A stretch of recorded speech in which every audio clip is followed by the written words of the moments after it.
So, you win some, you lose some.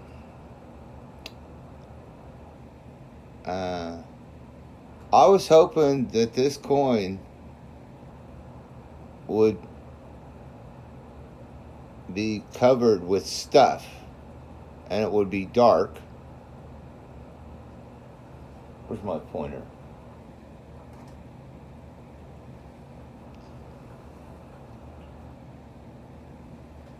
So I was hoping that this coin, that's not the right pointer.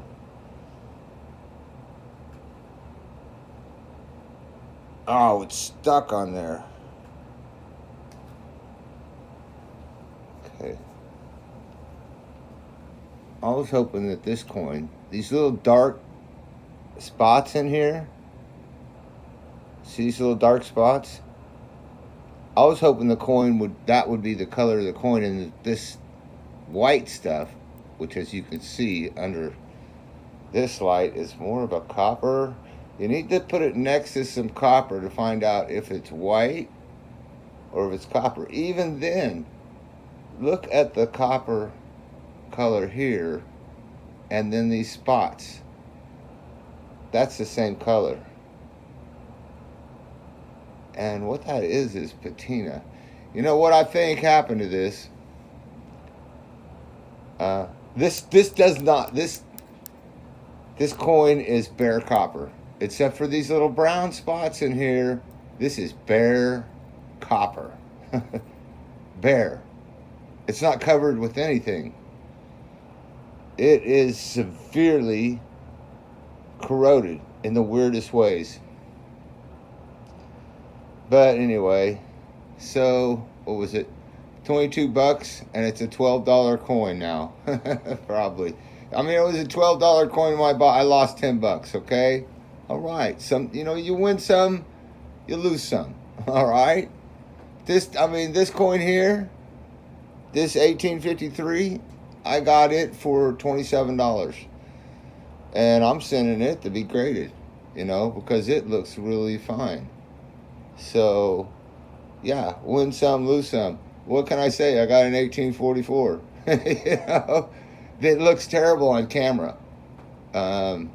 That's this coin's problem, is you can't see what this coin looks like on camera.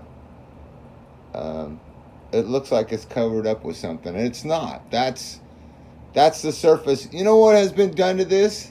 It looks to me like there's been acid, probably sulfuric acid, maybe in a white little container with a e-zest, possibly on the side. Looks like somebody has dipped this. And these brown spots are what's left over, what didn't come off. But they just kept dipping it and dipping it and dipping it until they was going to get all this brown stuff, which I know when this brown stuff is thick, and this is an 1844, so it's probably thick, it's black. It's so thick it's black. They didn't like the black, so they thought they was going to dip it in some sulfuric acid and eat that black stuff off of this coin. I know the temptation. I mean, for me, the temptation is more to take a wire brush on a Dremel and just grind that black stuff off. And it does better than this does. This dipping a coin, you want to see what dipping a coin can do? I believe this coin was dipped. But it also has some weird streaks on the back. But this coin, okay, was rubbed. All right, they probably looked pretty much the same. This coin, this 1853 was black. I mean, you can go look at the videos of it. It was solid, thick, crusted black all over it, and you can't even read the date. Was it a 53 or 58? I don't know. Couldn't read the date. It was so black. And the temptation would be to dip it and see if you could just burn all that black stuff off of it. You don't want to remove all the black stuff. You just want remove enough black stuff that you can read all the features. I mean, look at how sharp.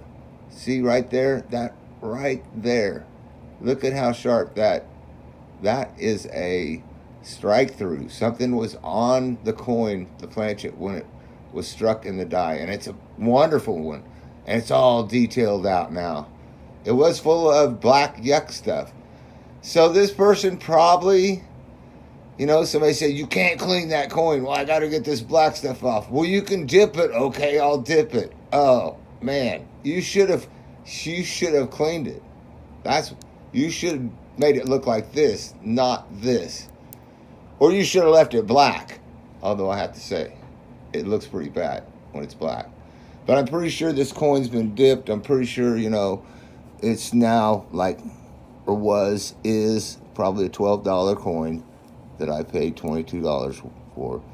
But, I mean, it's an interesting item to have. One thing I don't like is I didn't get to clean it. And whoever did get to clean it just did a terrible, terrible job.